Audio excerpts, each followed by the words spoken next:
Now, you know, I said when I switched to my new format that's been working well for me, particularly on Patreon, I said, man, I was going to get away from multiple response type videos, rebuttal type videos, back and forth beef type videos. Yeah. Tired of all that drama. And if I had to uncomfortably bring race into issue, not saying that non-black people have not taken swipes at me, because you know your boy in London, Nick Krauser, he's a Caucasian guy, and he took a swipe at me on Rollo Tomasi's channel, so I can't say it's just all black men. But if we keeping it real, since I've been on YouTube, that's the vast majority of guys who throw haterade my way. Again, not exclusively. Notifications. But primarily, I ain't going to go into a long admonishment against black men again. But I got a few things to say starting off this video. I got a few things to say about some brothers on YouTube. Number one, speaking of YouTube, man, I ain't never seen so much bullshit. Non-black fans, you gotta excuse me, man. When I talk to brothers, man, I gotta throw out the N-word, man. I don't really like to use that with my non-black fans, clients, and supporters, man. But you know I keep shit real. Man, all this nigga shit, man. All this nigga shit. I don't see this shit in my real life. I really don't. And I've said this multiple times before. The people I socialize in my real life, man, they don't be about nigga shit. Nigga drama, nigga bickering, jealousy and envy, haterade. I don't be around motherfuckers like that in my real life, man. Because the people I socialize with in real life, man, they got so much going on in their life, man. They ain't got time to be immersed in nigga drama, man. But somebody sent me a live. I had a couple people send me things in the last 24 hours. Somebody sent me a live stream where my name was brought up like 2 or 3 times, and somebody sent me, somebody's written something about me in the comment section. And, you know, I can't respond to everything that people say about me. But again, I'm going to throw some quick thoughts out here, quick thoughts as well as quick admonishment to some of my fellow brothers, particularly these young brothers. Number one, and I told Big Mike this when I did my interview with him that most of y'all probably can't hear because I think he made it a Patreon exclusive. Big Mike from Back City Limits. Shout out to him. A lot of y'all niggas, man, a lot of y'all young niggas, man, y'all be on YouTube talking about marketing yourself as a motherfucker who keeps shit real. Y'all keep shit real. Where's your real name at there, motherfucker? Where's your real name at there, motherfucker? My birth certificate name is on my YouTube channel. What about you? What about you? Talk to me. Talk to me. I'm listening. What about you? Why you using a nickname, a pseudonym, a street name, and you talking about you keep it real? Nigga, I said last year and I said again, ain't no motherfucking nigga on YouTube more real than this nigga you listening to right now. Quote me on that.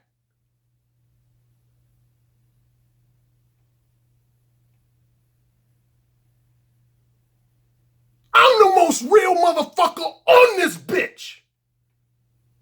And one of the ways I prove it is I use my real birth certificate name on my channel, motherfucker. I know somebody get ready to write in my comment section, oh shit, ARC in beast mode, ARC in savage beast mode. Hey man, I'm gonna try it again. This ain't gonna be no lengthy admonishment. But motherfucker, miss me with that shit about how real you are and you ain't using your real birth certificate name on your YouTube channel. Yeah, man, I keep shit real. I always keep shit 1000. I'm a real motherfucker. Yeah, go to my YouTube channel. It's JJack123 on YouTube. JJack123. Nigga, miss me with that shit. Don't ever classify yourself as more real than me and you don't use your real name. Ever. Nigga, please. You know, nigga in my father's generation went around using street names and shit, man. Fuck that shit, nigga. Ever since I came on the scene, I've used my real birth certificate name. I ain't got nothing to hide, motherfucker.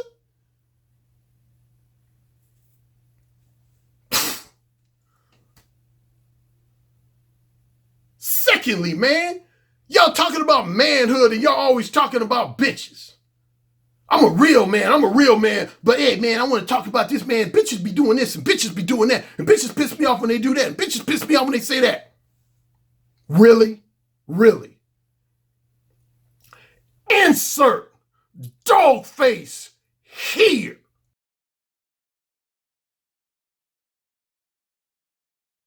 Nigga, I told y'all the story about how my father laid me out in 1995. I'll never forget, I was working at NBC. Now, I was never one to whine and complain about women in my personal and social life. I can say that about myself. I ain't never been that type of brother. But I used to do a lot of whining and complaining about women in the workplace because I always hated having a job where I either had a female boss or too many female coworkers. I would always find myself whining about that shit. And one day I was working at NBC Studios in Burbank, California. I was on the phone with my father, man, just doing a whole bunch of whining, thinking he about to co-sign with me. And see, my father, he wasn't one to use profanity, harsh language, because he's such an intelligent brother, man. My father was super duper intelligent. He had an extensive vocabulary. So you could say he broke me down in a very intelligent, articulate, and eloquent manner. But I'm going to paraphrase what he basically said to me on a street level, in layman's terms. I'm a paraphrase what my father said to me. He was basically like, nigga, stop that whining and bitching, motherfucker, and you call yourself my son. Stop that whining and bitching. You sound like a bitch. Doing all that whining and complaining about my female boss, my female coworker. Dad, they messing with me, Dad. They ain't telling me what to do, Dad. And I don't like working for women. Man, shut that shit up, nigga. And you call yourself my son. Again, this one, he didn't actually say this, but I'm paraphrasing it so you motherfuckers understand how my father came at me. He was like, motherfucker, if you don't like working for women, guess what? That means you got work to do so you can be your own boss. If you don't like having female coworkers or too many of them, guess what? That means you got work to do so that you don't have to work around women. But until that day comes, yeah, you need to just suck it up and shut the fuck up. That's what you need to do. Until that day comes, you need to you suck it up and shut the fuck up. Grow some backbone, man. Quit all this whining and shit. That shit is and this is what he did specifically say. He said that shit's unmanly. Whining and bitching about women, that shit's unmanly. And you remember my infamous admonishments I did in the latter half of 2017. I didn't do too many in 2018. But I'm going to tell you again, man. If y'all sitting around just all you're doing is whining and complaining about bitches' behavior, that shit's unmanly, man. Shit's unmanly, man. I know a lot of y'all do it just so you can attract YouTube viewers, YouTube subscribers, because y'all know niggas love drama, which they do. Niggas love drama. But that shit is unmanly, man. Always talking about what women do. Hey, if a woman is exhibiting spoiled behavior towards you 2 or more times, guess whose fault that is? That's your fault. If a woman is exhibiting disrespectful behavior towards you, she did it a minimum of 2 times or more, guess whose fault that is? That's your fault. If a woman is exhibiting just any form of undesirable behavior towards you, minimum of 2 or more times, guess whose fault that is? That's your fault. Don't be blaming women, man. You allowed the shit. All these men in society have allowed women to just run roughshod over society and shit. Hey, man, you got to get this to women, man. When women want to see changes, they get shit done. Yeah, I said it. When women want to see changes on their behalf, they get shit done. Just like gays and lesbians. When they want to see some changes, they get shit done. What y'all niggas doing? Other than bitching on YouTube. What y'all niggas doing? Y'all ain't doing shit.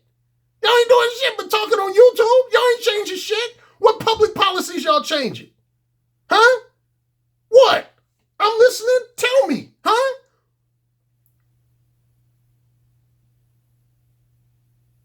What? Talk to me, man.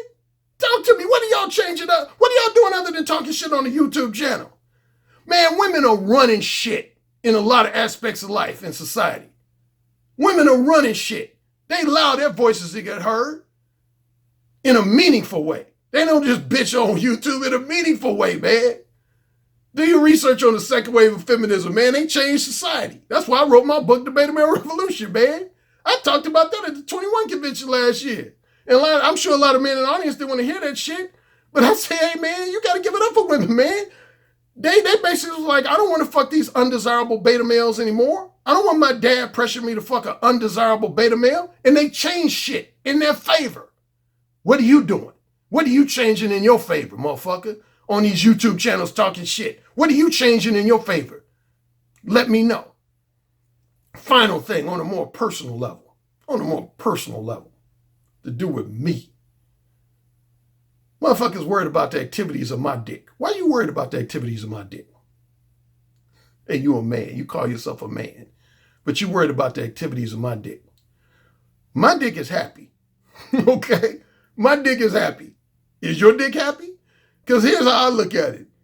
If my dick is being pleased and satisfied, and your dick is being pleased and satisfied, then why do you and I have beef? Because we both got happy dicks. Two motherfuckers with happy dicks should not have beef. Two motherfuckers with happy dicks should not have beef. So if my dick is being pleased and satisfied by the quality and quantity of women that I'm satisfied with, and your dick is being pleased and satisfied by the quality and quantity of women that you're satisfied with, why is my name in your mouth? Why is my name in your mouth, motherfucker? The reason I'm thinking my name in your mouth, because your dick is unhappy. Your dick ain't happy, your dick is unhappy. And you jealous that my dick is happy. Why are you worried about my dick? Don't worry about the activities of my dick. Worry about your dick. I wrote some books to help a lot of you guys gain a happy dick. Check them out. Read them. And speaking of my books, final thing. Final thing. I wrote the book, motherfucker. You can hate on me all you want. I know a lot of you surely will from now until, what's that thing my mother used to say? To kingdom come. The kingdom come. That means forever. Yeah. Somebody calling me.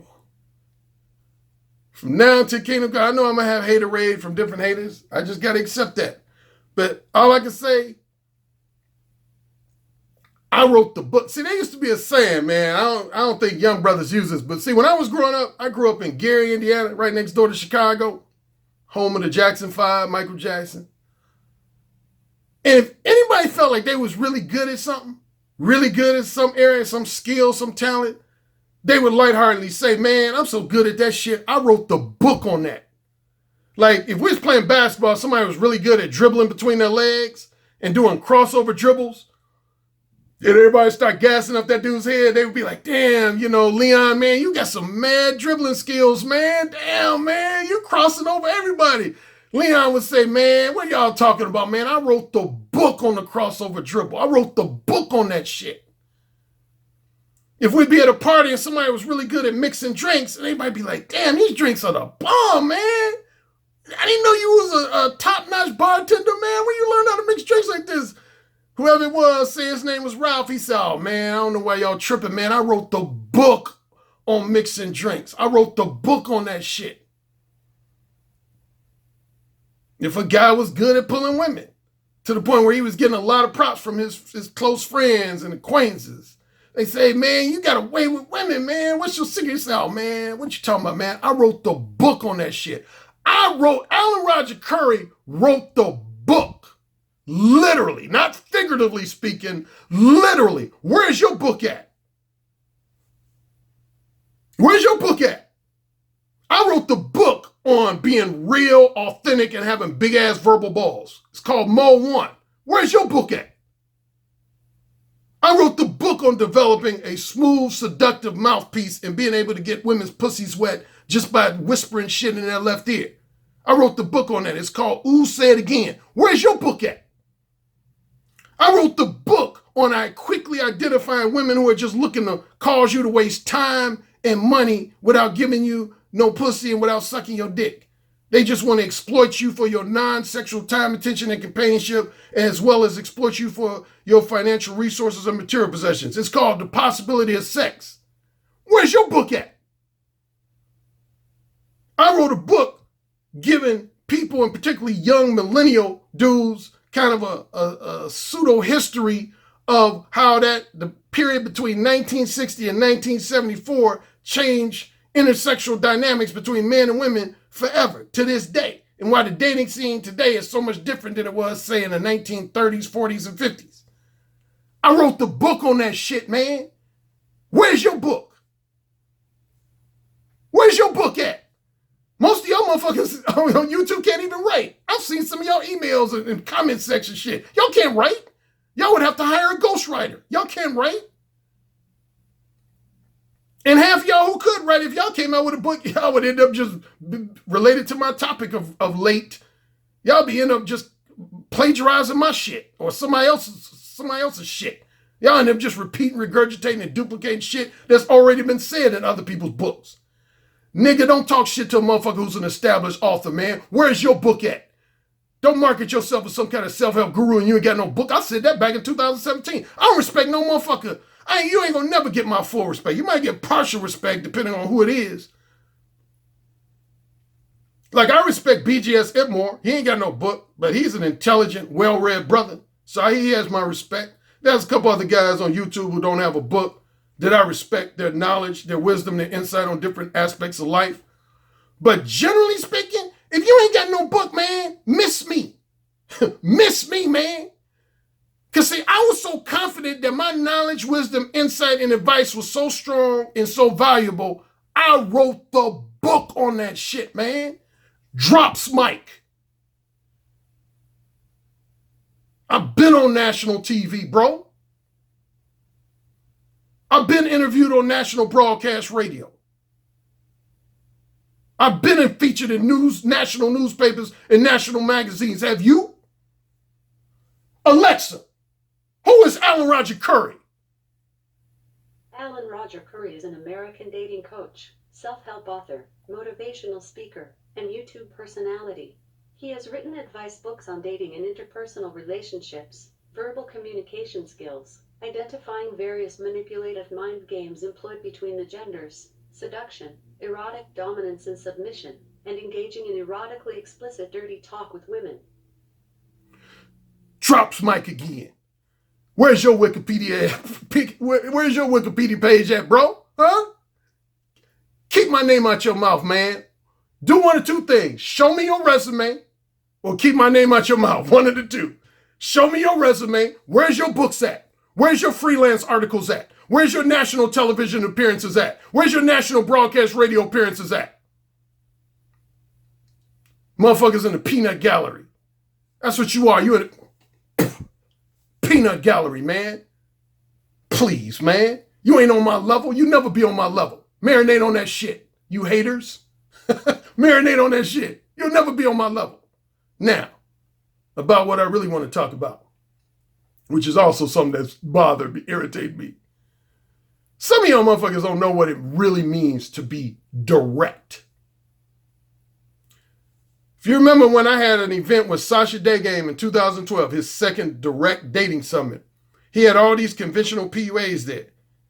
And a lot of them were calling their behavior and their approaches direct, but they really weren't direct. I'm going to break down what it truly means to be direct. See, here's the deal, man. I had somebody recently write me either an email or in my comment section saying, Alan, I don't think you need to verbalize your sexual intentions to a woman. I don't think you need to say something like, hey, I want to fuck you, or let's go back to my place of fun. I think if you simply let a woman know, just simply like say you're at a party and you tell a woman, hey, let's go back to my place, I would classify that as being direct. How many times have I covered this, fellas? How many times have I covered this? Insert dog face here.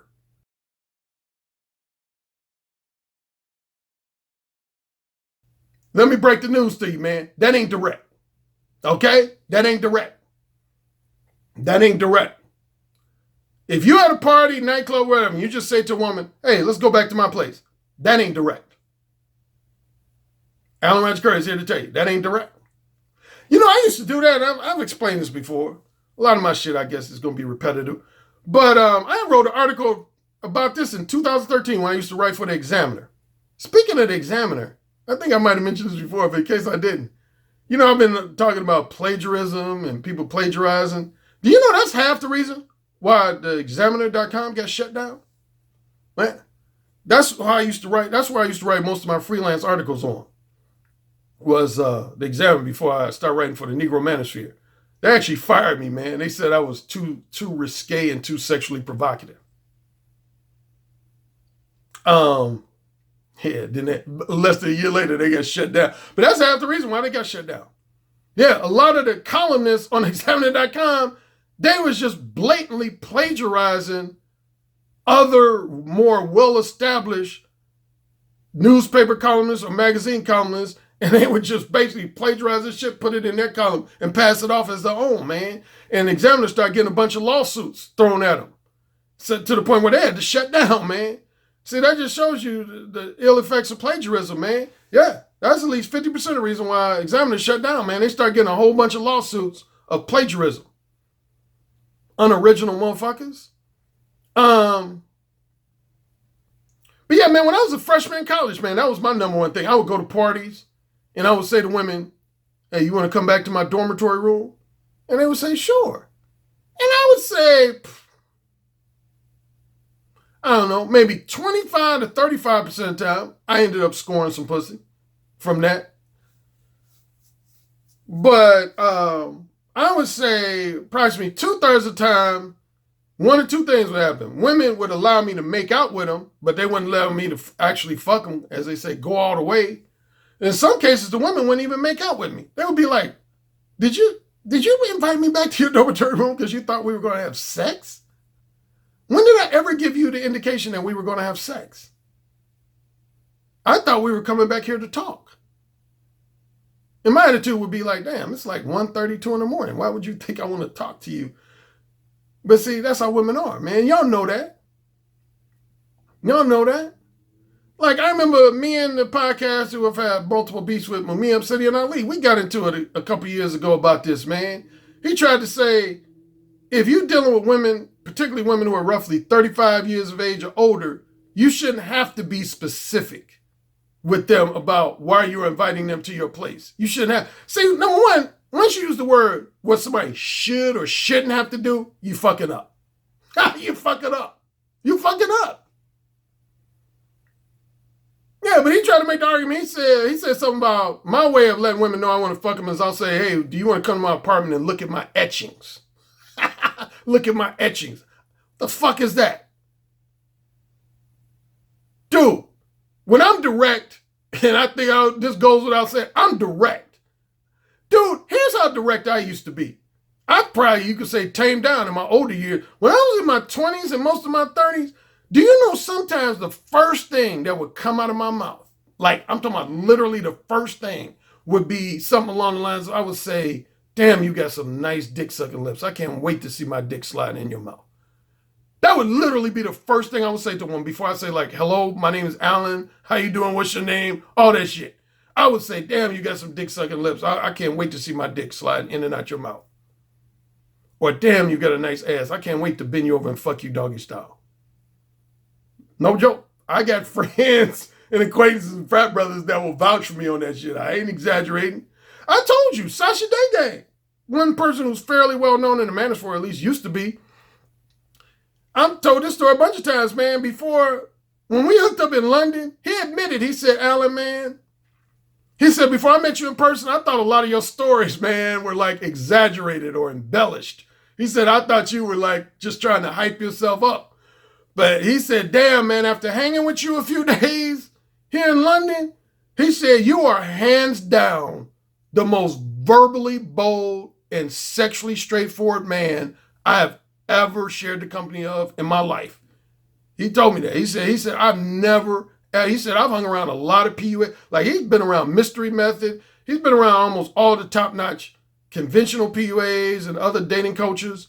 But he said, Alan, man, when it comes to being verbally bold and sexually straightforward, he said, I've never hung around a man in my life that can match your level. So he was one guy who initially thought I was all hype But when he saw me in action, he was just like, damn, dude. I remember Michael Jordan said that. He said whatever one of his motivations whenever he played against an opponent was he wanted to show that he wasn't all hype. Now, he said next to winning the game, that was his second biggest motivation for every game he played. He said his first objective was to help his team win. He says on a more individual level, he wanted to always show his opponents, particularly the younger players like, say, rookies, second-year players, he wanted to show them that he wasn't just hype, that the hype was real. And that's what I do, man, when motherfuckers hang out with me for the first time, man. I let them know, man. Currie don't be just talking shit, man. Hey, man, you might, if you hang out with me, yeah, you might see me get rejected by women. You might see me get rejected by 5 women in a row. But rejection don't bother me, so that ain't no big deal. So I ain't acting like you gonna witness me hook up with every single woman I talk to. So that, if I was, marking myself that way, that would be exaggerated hype. I ain't never been a guy who say that I'm gonna be able to pull 8 out of every 10 women I approach. But the one thing I will always live up to the hype, if you ever hang around me in person, is the combination of verbal balls, being just bold and ballsy, and number 2, being sexually provocative and sexually explicit with women.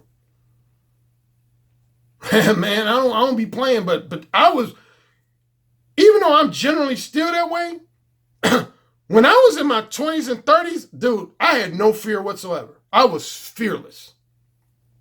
I was totally fearless. I wasn't scared to say shit to a woman. I mean, like nowadays, I'll admit, because of all this Me Too shit and all that, I might be at least a little sliver afraid, at least with my language, not so much with my intent, but my language. But dude, when I was in my 20s, 30s, I wasn't scared to say shit to a woman. I wasn't scared to say shit. Speaking of that, on a quick side note, I was doing a live stream last week, and I had 2 guys in my chat room say something that I've heard quite a few times, actually. I got 4 versions of Mo 1. Technically, I got 4 versions of Mo 1. To give you the recap, wait, hold on a second. I need a drink.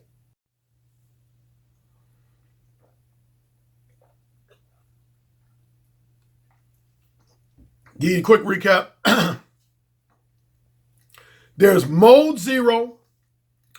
As a matter of fact, somebody recently wrote me, one of my Patreon subscribers, about Mode 0. And he mistakenly believed that Mode 0 was a type of approach. No. Mode 0 does not involve approaching women at all. Mode 0 is when you got it going on like that. Either you so attractive, you oozing with sex appeal, that women come to you. Women come to you. They basically make the first move with you. They approach you. They initiate a conversation with you. Then all you got to do is close the deal, as they say in sales terminology. All you got to do is just close the deal. Don't fuck it up. That's Mode 0. So Mode 0 is not a form of approaching women. Mode 0 is like if you had a social function or a party and women approach you first, and they initiate a conversation with you. And at some point in their conversation, they let it be known that they find you attractive or sexy, whatever. And you just got to very easily close the deal. To give you a quick side note, it's just like I mentioned sales. It's just like there's 2 types of telephone sales. I used to do telephone sales for what's known as telemarketing. There was 2 types of calls. There was outbound calls and inbound calls. Outbound calls and inbound calls. Inbound calls were ideally your easiest sales. Because if a potential customer is calling you to ask you questions about a product or a service, that automatically means they're at least halfway interested. All you got to do is know how to close. Now, outbound calls were a little more challenging. You could end up calling somebody who's just totally not interested in your product or service. But an inbound call, that means they're at least halfway interested. All you got to do is close. That's the same with if a woman approaches you first, initiates a conversation with you first, all you got to do is just not fuck that shit up. All you got to do is close. Anyway, that's Mode 0. Get it? Got it good. Next variation of Mode 1 is what I call Mode 1 Hardcore. I actually have an ebook called that, Mode 1 Hardcore. Mode 1 hardcore would be like what I gave the example when I said sometimes I used to go up to women and the first thing out of my mouth would be, damn, you got some sexy dick-sucking lips. I can't wait to see my dick in your mouth. That would be an example of Mode 1 hardcore. That's when, from the time you open your mouth, you let it be known that you trying to fuck. And I say more specifically, in a casual sex manner. Your interest, you let it be known that your specific interest is short-term, non-monogamous, casual sex. And you express yourself using a lot of R-rated language, X-rated, or triple X-rated language within the first, 90 seconds or less of the conversation. I call that Mode 1 hardcore. Then there's what I call default Mode 1 or regular Mode 1. Regular Mode 1 can apply to any type of companionship you're looking for. It could be long-term monogamous, long-term non-monogamous, short-term monogamous, or short-term non-monogamous. So regular Mode 1 applies to every type of sexual companionship you may be looking for. Again, Mode 1 hardcore, that's specifically when your interest is short-term non-monogamous sex. Regular Mode 1, the main approach is you start off by simply inviting a woman to share your company. You don't start off saying, I want to fuck. You start off inviting a woman to share your company. And then once she accepts the invitation to share your company, then you go on to let her know why you want her to share your company. Then you go on to escalate into letting her know why you want her to share. Over half the time, a woman's going to ask you. So you won't have to just say it. Most women will ask you, they'll say, so why do you want me to share your company? And then the final version is Mode 1.5. Mode 1.5, that's actually my brother coined it. Matter of fact, 2 of the 4 versions, my brother was the one who came up with. He came up with Mode 0 and he came up with Mode 1.5. Mode 1.5 is pretty much just like regular or conventional Mode 1, with the exception you don't use any profanity or any R-rated, X-rated, or triple X-rated sexually explicit language. All your language is clean. It's clean. You use none but clean language, so clean that even a devout Christian wouldn't feel any shame or embarrassment. And you just everything about your language is clean. That's Mode 1.5. Okay, get it? Got it good. Now back to my discussion about, I was going to say, I'm kind of jumping all over the place. But going back to Mode 1 hardcore, I had some guys in my last Patreon exclusive live stream. They said something that was very interesting. They said, Alan, in all honesty, I've had less negative reactions from women when I've been Mode 1 hardcore than I have when I've been Mode 1.5. You would think it would be the opposite, but it's not, man. Like these guys were saying that they've had more harsher reactions from women when they've been Mode 1.5 than they have when they've been Mode 1 hardcore. And again, most people on paper would think it would be just the opposite. But even before this live stream, I've had at least a small percentage of guys who have told me that. And if I'm being honest, even though I always like to give cautionary warnings about being Mode 1 hardcore, because I don't like guys just going out in society and being what I call a verbal loose cannon. But that said,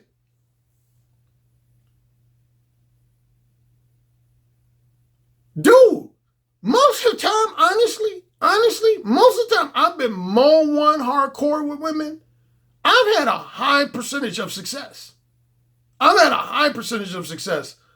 Being Mode 1 hardcore. And even in a lot of the instances where I got rejected, I left the conversation with a high degree of what I always refer to as alpha male respect. Like, in other words, women would say, dang, I'm married, or I got a boyfriend, or I'm not going to go ahead and sleep with you, but I got to give it to you. I love your approach. Matter of fact, if you got say it again, about verbal seduction story number 4? Yeah, verbal seduction story number 4, where I was Mode 1 hardcore with this woman that was used to be a real popular R&B singer. I ain't gonna say her name, but few people know who the person is.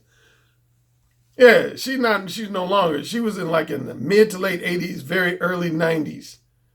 She was a real popular She was known, non-black people probably wouldn't know her. Well, a few would, but she was definitely known in the black community. Um, but yeah, we met in a bookstore in Westwood, California. I was Mode 1 hardcore with her. And we didn't end up fucking because she was actually dating. Oh, I was going to say the name. Fuck, I almost fucked up. She was dating somebody who was real famous. But she gave me my alpha male respect. She said, Alan, I love your approach. She said, your approach is so, I remember the specific word she called it. She said, it's refreshing. She said, your approach is, now she did take a lighthearted jab at it. She said, Alan, I don't know if I would recommend you use the approach you use if you're looking for your next long-term girlfriend or future wife. She said that might, basically she might say that, she said that might be too much for them. But she said, if your specific objective is casual sex, she said, oh, I love your approach. She was like, I love you. She said, your approach cuts through bullshit like a hot knife through butter. She said, your approach is the bomb when your objective is casual sex. But yeah, man, I've had a lot of women compliment me when I've been Mode 1 hardcore. Versus say Mode 1.5. Mode 1.5 that's more so my brother's deal.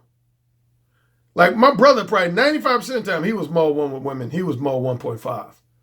I've done Mode 1.5 a few times, but I would say for me, I would say no less than probably 30 to 35% of my approaches, starting with the age of 22 up until now, have been Mode 1 hardcore approaches. And I'd say the rest was probably, I'd say maybe 5% were Mode 1.5 and the rest were regular Mode 1. But anyway, I kind of went on a bunch of segues, as you know I do. I kind of jump all over the place sometimes. But here's my main issue, man. There's a lot of people who think they're being direct who are not. They think they're being like, again, the most recent thing was a guy said he thinks if he just tells a woman, do you want to come back to my place, you're being direct. That's not direct, man. That's not direct. In my book, in respect to my forced modes of behavior, that would fall in the category of Mode 2. Matter of fact, y'all should remember my infamous hotel story that I've told at least 2, if not 3 times already on YouTube, on video. Yeah, man, I had a story. Whenever people ask me, Alan, what's the last time that you regressed back into being either Mode 2 or Mode 3, and later on you regretted the fact that you regressed back into Mode 2 or Mode 3? The one story I always bring up, it was in May, this month. It was in May of 2007, so that was about 12 years ago. To refresh your memory, there was a time I was at a party. Hold on. I was at a party and talking to this woman. It was a friend of mine. He was giving a birthday party for his wife. And yeah, I met a friend of his wife's. She was from out of town. I think she was from Philadelphia. And we got to talking. Actually, we spent most of our conversation talking about my book, Mode 1. And then about 45 minutes to an hour into the conversation, she said, Alan, would you like to come back to my hotel room? And see, I'm thinking I'm having a Mode, speaking of Mode 0, I'm thinking I'm having a Mode 0 moment. I say, sure. So we leave the party and we go back to the hotel room and we talk for about maybe 5 to 10 minutes. We continue the conversation that we were having at the party. Then, I start making moves on her. We start tongue kissing and shit. Next thing you know, I had her blouse unbuttoned.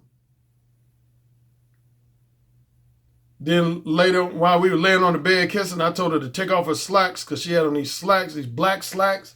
She took them off. So at one point, she just got on her bra and her panties. And we tongue kissing, and I'm pulling off her bra, sucking on her nipples. Bottom line, of course, I'm thinking I'm on the verge of getting the pussy, right? Right? Wrong. I go to finger fuck her, and she grabs my hand. And I ain't tripped the first time. I let it go. Continue kissing her, sucking on her nipples and shit.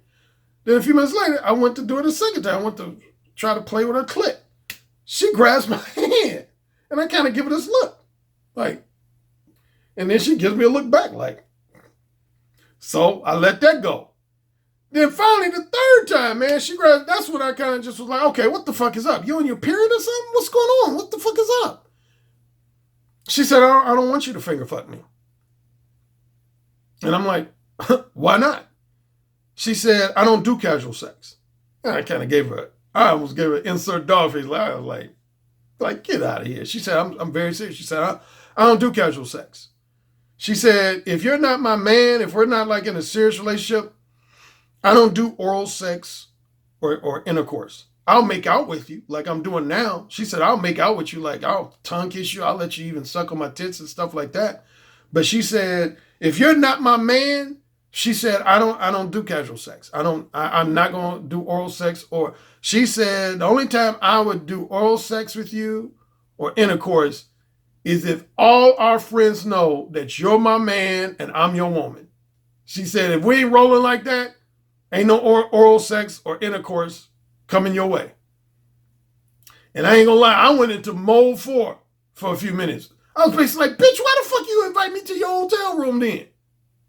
Why the fuck you invite me to your hotel room? Now stop. Stop right there. This goes back to the man saying direct. Only this is flipped on the woman's side. She invited me back to her hotel. So shouldn't I have automatically assumed that she wanted to fuck? Insert dog face here.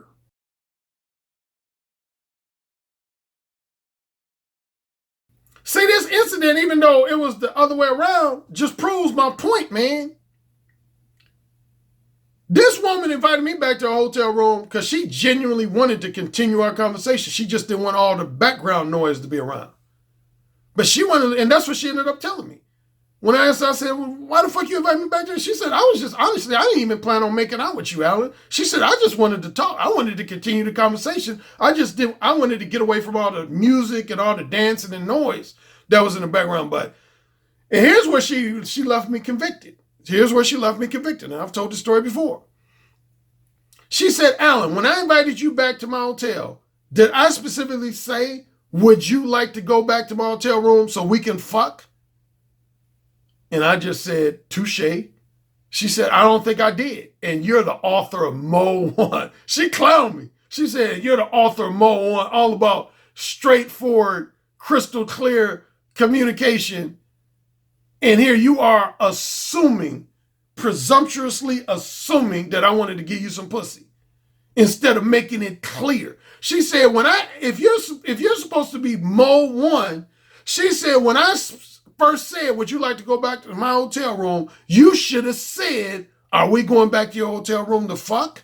And then I would have said, no, we are not. But you didn't do that. Because your ego led you to believe that you were going to be able to come to my hotel room, whip your magic charm on me, and get me to give you some pussy. Well, it didn't happen. Man, I left that hotel room so pissed. I was mumbling to myself on the way home, driving. But man, I had to give her props, man. What she said was the truth. And now it goes back to men, man. Hey, man, here's when you're simple way you can tell you're being direct or you're not being direct. If a woman is left to guess and or assume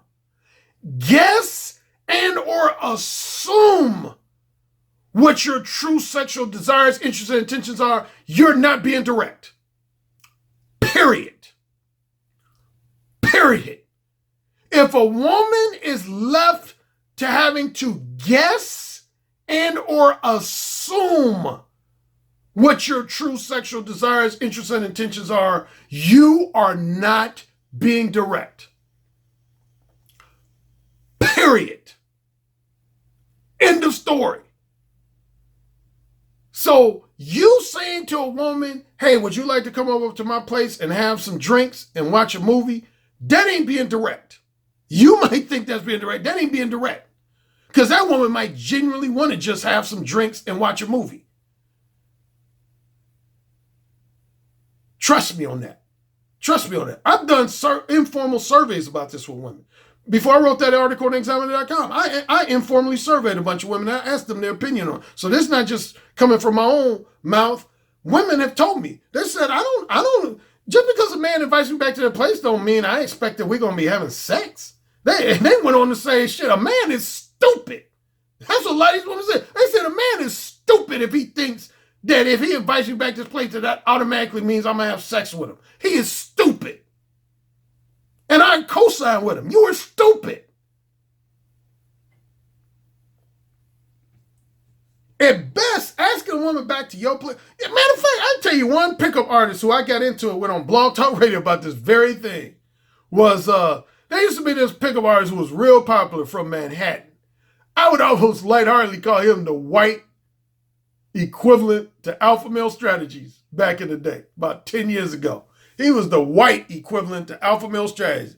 He had a high degree of popularity, a lot of followers, and specifically, he was running New York. He was considered like the top pickup artist in New York City. He used to be on national television and shit. I saw him on the Today Show one time. Name is Paul Janka. Google him. Paul Janka, Janka. And I interviewed him one time on Blog Talk Radio. And matter of fact, it's funny, half the reason why I interviewed him on Blog Talk Radio was because some of his followers had told me that he was direct. So I thought he was similar to me. I thought he was like Mo One. They said, oh yeah, man, Alan, you need to interview this guy named Paul Janka, man. He's real direct. He's real direct. But as it turns out, what they meant was when they said he's real direct, his main thing with women was like, what's his name? Ryan Gosling. Did you see the movie Crazy Stupid Love with Ryan Gosling and Steve Carell? Where Ryan Gosling was this like ladies' man / womanizer.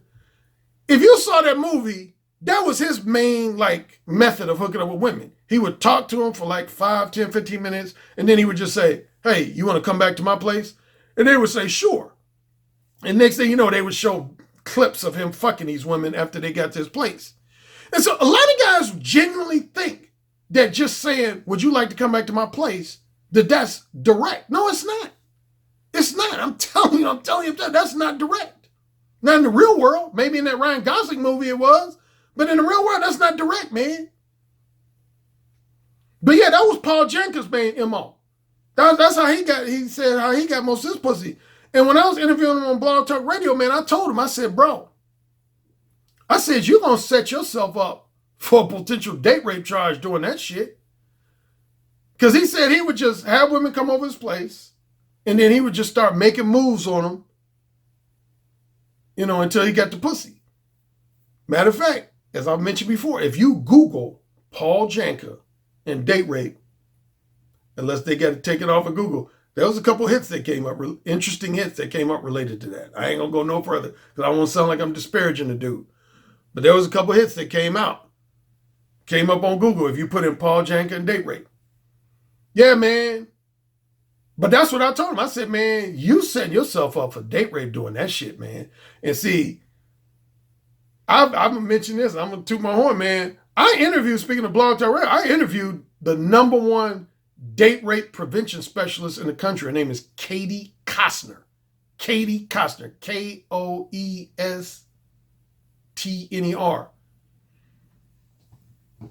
She vouched for Mo One. She vouched when I interviewed her on that show. She vouched for Mo One. She said Mo One is probably the best way of talking to women and dealing with women that will prevent you from being the victim of a false date rape charge. She said that. She said Mo One is the best way to prevent men from being falsely accused of date rape or sexual misconduct. Because she said it's so specific and so straightforward. I don't leave nothing up to ambiguity. And for those young people who don't know what that word is, vague and ambiguous means it's too general. It's not specific enough. Like that's actually, if you remember, I did a video last year called Vague and Ambiguous versus Dishonest and Manipulative. See, that's basically the difference between mode 2 and mode 3 behavior. Like, most people know the difference, but sometimes people ask, they say, Alan, I get confused. What's the difference between mode 2 and mode 3? Mode 2, on the positive end, mode 2 is when you're honest with women to one degree or another, but at the same time, you're overly cautious with your honesty, and you tend to be more beat around the bush and vague and ambiguous. Here would be an example of vague and ambiguous. If I go to a restaurant and I say, "Hey, waiter, how you doing today? Man, I really want something good to eat. My stomach is growling, and man, I want something good to eat, something that's going to make my taste buds happy." Now, on the positive end, I just let that waiter know that I do want to order some food. So you can say that's the good news. Bad news is I wasn't specific. I didn't tell him whether I wanted something with chicken in it, beef, ham, turkey, seafood.